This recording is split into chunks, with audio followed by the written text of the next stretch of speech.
Henry, I wasn't sure if I should tell you, but a few days ago, I saw something strange, and brother, you know that's never a good way to start a conversation. He scratched the back of his neck, eyes darting like he was about to confess to murder, then finally said it. I saw a car pull up to your house, and out jumps your wife, Lita. She wasn't alone, Henry. She had a man with her. I didn't breathe. I didn't blink. I just stared at him like maybe if I looked hard enough, he'd take it back. He didn't.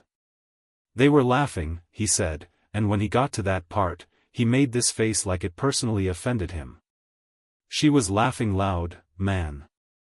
Like really loud. Like she was having the time of her life. They went inside, stayed there for hours. Then later, she walked him out like she was seeing off a guest at a bed and breakfast she owned. My brain stuttered, skipped, tried to reboot. I muttered something, probably something like, no, that's not right, that's not possible, but I couldn't hear myself over the pounding in my ears. Luca must have seen my hands clenching and unclenching because he added, look, man, I didn't want to tell you. You're a good guy, you don't deserve. And then he trailed off, maybe realizing that when you deliver a punch to the gut, no amount of good guy talk cushions the blow. I wanted to laugh, honestly. I wanted to clap him on the shoulder and tell him he must have mistaken Lita for someone else, because my wife, my sweet Lita, she wouldn't do that. Except I already knew better, didn't I? Somewhere deep down in the basement of my heart, under the rusty old boxes of denial and wishful thinking, I knew. Luca shifted awkwardly, rubbing his hands together like he wanted to borrow sugar and forgiveness all in one shot. Honestly, he said, eyes sharp and voice a little too casual, I'm not gonna lie, Henry, I've always been jealous of you. You got the nice house, the good wife, the respect around here. Maybe that's why I notice these things. Maybe it's easier to spot the cracks when you're standing outside looking in. Jealous. That word hit me funny. Here I was, standing in the ruins of my life, and this guy was still envious of the pile of bricks. I nodded slowly, forcing a smile that probably looked more like a grimace. Thanks for letting me know, I said, my voice sounding foreign in my own ears. He patted me on the shoulder like I'd just been diagnosed with something terminal and walked off, leaving me alone with my thoughts and a suddenly unfamiliar house looming behind me. I stood there, fists at my sides, watching him retreat, and thought, this can't be happening. But it was. It had happened. It was probably still happening right now, and here I was, barefoot on the lawn, muttering to myself like some idiot who hadn't seen the bus coming until it broke both his legs. If you are interested in the continuation, like this video and I would be grateful for your comments. New stories are published here every day. I'll admit something now, something I didn't at the time. I don't like chaos. Never have. Even when I was a kid, when other boys were breaking windows with baseballs and chasing girls at recess, I was the one quietly stacking the chairs after class, making sure the math books were in a neat pile. Order made sense to me, still does. That's why after Luca's little revelation, after the images he painted crawled under my skin and made themselves comfortable, I didn't explode. I didn't punch the wall, or throw plates, or storm into the bedroom demanding answers with veins bulging out of my forehead. No, I did what my father always taught me. If something bothers you, go and ask. Clear, simple, adult. So I did. That night, when Lita came home, humming no less, purse swinging, hair tucked behind her ears like it had been a perfect day, I waited until she kicked off her shoes and poured herself a glass of white wine. Then, with the most level tone I could muster, I asked, straight up, no side doors, no accusations hidden in my words. Who was the man who came with you the other day? She paused, that was the first thing I noticed, just a half-second freeze before taking a slow sip of her drink. Then she smiled, wide and soft, like I'd asked her about ordering curtains, not about the possible unraveling of our marriage. Oh, that? Henry, seriously? That was the designer. I told you about him weeks ago, don't you remember? The renovation plans? The new concept for the living room and the kitchen? We even looked at the mood boards together. You liked the marble finish, remember? I didn't remember, but I wasn't about to admit it. I just stood there, nodding slowly, trying to process her words against Luca's version of events. She went on, her voice relaxed, casual, like she was explaining why the car was low on gas. Honestly, Henry, I thought you'd be thrilled. He's very talented. He came over so we could walk through the layout. I didn't want to drag you into it after your long day, so I handled it. He stayed for a while because he needed measurements, we talked about some ideas, that's it. She even pulled out her phone, swiped through her photos, and showed me the drawings. Professional looking. Color-coded. Measurements scribbled in neat little boxes. She looked so sincere, so effortlessly confident, that I almost felt ridiculous for asking in the first place. My heart, which had been slamming against my ribs just hours before, started to slow. Maybe Luca overreacted. Maybe I overreacted. Maybe, just maybe, this wasn't what it looked like.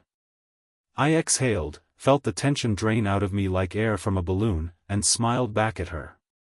All right, I said, guess I misunderstood. Designer, makes sense. She kissed my cheek, told me I worried too much, and floated off to the bedroom like nothing had happened. I stood there for another 10 minutes, glass of water in hand, staring at the floor. Something still didn't sit right, not completely, but I pushed it down. Childhood lessons die hard. If you ask and get an answer, you accept it, that's the rule. The next morning, bright and early, I caught Luca mowing his lawn, shirtless as usual, looking like he carried the world's secrets in his back pocket. I figured he deserved the truth, or at least the version of it I now believed. I waved him over. He turned off the mower, wiping his forehead, waiting for me to speak. Look, I said, about the other night, turns out that was just our designer. Lita told me. They were working on the renovation plans, that's all. She even showed me the drawings. He didn't look convinced, not fully, but he nodded slowly, like a man who didn't want to argue. If you say so, Henry. I just, it looked strange, that's all. I laughed, genuinely laughed, easing the tension. Appreciate you looking out for me, buddy, but this time it's nothing. He nodded again, slower this time, then went back to his mower without another word. I wish I could say that after that talk with Lita and my neighbor, everything settled back to normal. That life returned to its polite, even keel. But that would be a lie, and if there's one thing betrayal teaches you fast, it's to stop dressing up lies just to make them easier to swallow. Luca didn't say much after our chat. He didn't push, didn't argue, didn't even wear that smug I told you so grin he usually couldn't resist. But he also didn't forget. Not even close. Turns out, Luca saw something that day he didn't tell me about, not because he wanted to spare my feelings, but because, I think, he just didn't want to be the executioner. What he saw, what he kept to himself, was that when Lita and her so-called designer finished whatever it was they were doing, they didn't part like colleagues. No polite handshake. No casual wave. No distant nod. No, they kissed. Not the kind of peck you give your aunt on Thanksgiving either. He saw them lock lips like two people who had done it before and planned to do it again. That part he kept to himself, maybe hoping I'd piece it together on my own. Or maybe because some part of him still respected me enough not to crush whatever little bit of hope I had left. But Luca's restraint didn't mean he stopped watching. Oh no. If anything, it made him lean in harder. The man turned into something between a neighborhood watch captain and a hawk with binocular vision. Every time I left for work, he was already outside. Watering his lawn, cleaning his car, pretending to fix the same broken mailbox that didn't even belong to him. He watched my house like a man guarding a vault that wasn't his. Days passed. Things were quiet. Too quiet. And then, like clockwork, it happened again. Same car. Same guy. Same pattern. Only this time, Luca was ready. He didn't just peek from behind his blinds. No, he followed them. Not far, not creepy. Just enough to watch Lita greet the designer like he was more than a guy who picked out tile samples. Watched them go inside. Watched the door close and the curtains shift like a stage preparing for a private performance. Luca didn't wait long this time. He grabbed his phone and called me while I was at work. His voice was sharp, urgent, and not at all like the guy who casually told me weeks ago that he saw something funny. "Henry, listen," he said, "no hello, no small talk. You need to come home. Now. He's back. She's back. They're inside. You need to see this for yourself." I could tell he wasn't guessing anymore. There was a weight in his voice that made my stomach twist. I didn't even argue. Didn't ask for details. Didn't play the reasonable husband card this time. I just stood up from my desk, told my assistant something vague about an emergency, grabbed my keys, and left without looking back. The drive home felt longer than usual, though I broke every speed suggestion the town ever posted. My hands tightened on the wheel until my knuckles faded white. I didn't blast music to drown out the thoughts. I wanted them loud. I wanted every ugly suspicion front and center, so when I walked through that door, I wouldn't hesitate.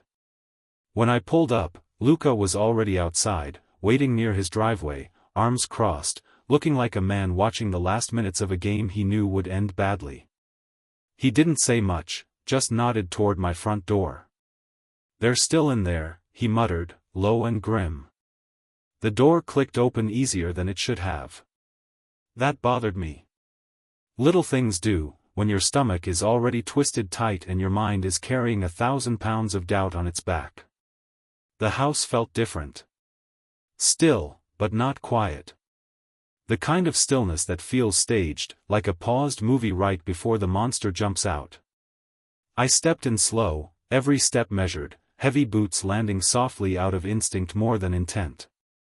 The air smelled wrong too, faintly of candles, lavender and something else, cheap perfume maybe, mixed with something humid, thick, and far too intimate for an afternoon visit from a designer. I didn't call out her name. I didn't want her to know I was there.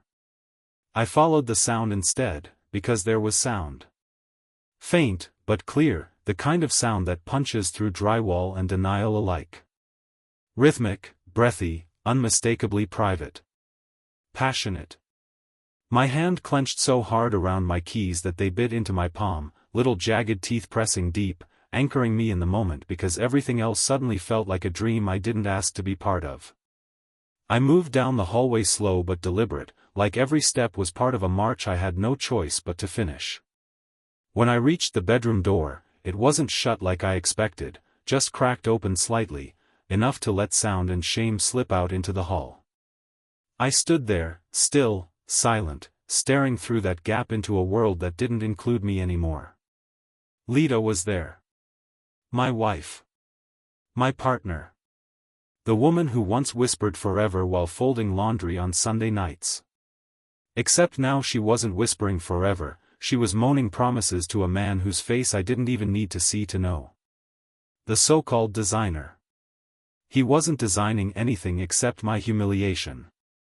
They were tangled together like they had done it 100 times, which they probably had. This wasn't awkward or new. No, this was muscle memory. This was routine betrayal. I didn't shout. I didn't slam the door open. I walked in slow, steady, like my legs were piloted by something beyond anger now, something cleaner and colder. They noticed me at the same time, and everything stopped. The designer scrambled, pulling a sheet around himself like a cartoon villain caught monologuing too long. Lita froze, hands still clutching the edge of the bed, eyes wide like she had been pulled straight from a painting of guilt and regret. "Henry," she started, her voice breathless and panicked, "wait, it's not what it looks like." That sentence. That old, pathetic line people cling to when they run out of places to hide. I stared at her, at them, at the betrayal staining my own bedroom walls. Not what it looks like. I wanted to laugh but couldn't. My mouth didn't know humor anymore. I looked at her, deep, past the makeup, the panic, the rehearsed lines crumbling in her throat, and asked just one word. Why? Simple. Honest. Devastating. She didn't answer right away. She couldn't. She blinked fast, tears gathering like they thought they were late to the party, and when her mouth finally opened, nothing real came out. Just stammering. Just weak, empty defenses. I didn't shout again. I didn't throw anything. I just shook my head, slow and final, like a judge stamping a verdict neither of us could appeal. That's when she ran. Not toward me. Not for forgiveness. No, she bolted. Grabbed a robe, her phone, shoved past the idiot still tangled in my bedsheets, and stormed out of the house like the problem wasn't what she had done but that I had seen it. She didn't even take a suitcase. Didn't pack. Didn't explain. Lita left with him, the designer, climbing into his car like they had been planning this exit for months. Maybe years. Maybe since the first late-night design consult that ran too long. I watched from the porch as they drove off, not chasing, not begging, not breaking down. Just standing there, hands in pockets, watching the dust rise behind their car as they left the life we built together behind like it was a forgotten weekend bag. She didn't look back once. Not even when they turned the corner and disappeared. And that, more than the affair, more than the lies, was what shattered whatever was left in me. Because she ran, not like she was ashamed, but like she was relieved to finally leave without saying goodbye. I stayed standing there longer than I should have, longer than any man with self-respect probably would have, but not because I was hoping she would turn around, not because I wanted her to come back and give some pathetic speech about mistakes and misunderstandings. No, I stayed because I needed the image burned into my mind, seared so deep that no apology or future tearful phone call could ever erase it. I wanted the truth to be heavier than the lies had ever been. When I finally exhaled and stepped off the porch, I saw Luca standing across the yard, arms crossed, watching me with an expression I couldn't quite read. It wasn't sympathy, it wasn't pity either, it was something harder, something closer to respect with a heavy side of reality. He didn't say sorry. He didn't say it's going to be okay, because a man who's been through his own personal wreckage knows better than to hand out empty hope. Instead, he reached into the back pocket of his jeans, pulled out a plain white business card, and walked it over like he was passing me the last tool I was going to need for this job. "You're going to need this," he said, voice low and certain, the same way a man says the brakes are out before you hit the hill. I took the card and looked at it. Black letters, no slogan, no smiling stock photo, just a name, Vincent Romano, attorney at law, and a phone number. Luca caught the hesitation in my face and added, "He's my brother. Divorce and infidelity specialist. Ruthless, but honest. You don't want second place here, Henry. You want everything, right?" I nodded once, not trusting myself to speak, and Luca just clapped me once on the shoulder, hard and final, before heading back to his own house, leaving me standing there with a card that weighed more than a cinder block in my hand. I didn't wait. I called the number that night, voice steady despite the cracks trying to split me open from the inside. The man who answered had a tone I liked immediately, direct, efficient, no fake sympathy lacing his words. "You're Henry Carter?" he asked. "Yeah," I said, "and I want to meet. Tomorrow if possible." He agreed without hesitation, gave me an address downtown, and that was that. The next day, I walked into a small, unremarkable office tucked between a tailor shop and a dentist's clinic. Nothing flashy. No marble floors. Just wood panels, a scuffed desk, and a man in a navy suit who didn't waste my time pretending the world was fair. Vincent didn't smile when we shook hands. He didn't offer coffee or ask about the weather. He just gestured to the chair across from him, opened a black notebook, and said, "Tell me what you want." I didn't stumble over my words. I didn't hem and haw or talk about feelings or betrayal or heartbreak. Those things didn't matter now, not in a room like this. I looked him in the eye and said, "I want everything. I want the house. I want the accounts. I want the cars. I want her to walk away with the clothes she's wearing and nothing else. If she wants to build a new life, she can start by learning what it feels like to build it from scratch." Vincent nodded slowly, tapping his pen against the notebook like he was ticking off a checklist only he could see. "Good," he said finally. "Because if you had come in here asking how to win her back or hoping for a clean split, I would have handed you a different card and told you to go find a therapist." He started asking me questions after that, sharp questions, fast, the kind that dig straight into the foundation you forgot you were standing on. "Joint accounts?" "Yes." "Prenuptial agreements?" "No." "Properties?" "2, the main house and a rental we bought 3 years ago." "Vehicles?" "3, all paid off." "Proof of infidelity?" I nodded. "Witnesses?" "Yeah," I said, thinking of Luca. "And recordings," I added, thinking of the voicemail security system that picked up the passionate sounds before I even touched the doorknob. Vincent's eyebrows lifted just slightly, a shark scenting blood in the water. "Then we have leverage," he said simply, closing the notebook with a snap. "I'll draft the papers. She's going to think we're offering terms, but we're not. We're delivering consequences." The trial didn't drag on like some grim spectacle, no cameras, no tears on the stand, no desperate last-minute apologies. It was fast, cold, and surgical, the exact way Vincent promised it would be when I first sat in his office and told him I wanted everything. He walked into that courtroom like a man sharpening a blade, briefcase tight in hand, arguments tighter in his head. He presented the evidence, all of it, from the recordings to the photographs, even the times and dates neatly lined up like soldiers ready for battle. I sat still, never flinched, never interrupted, just let the facts speak the language of betrayal. Lita didn't fight much.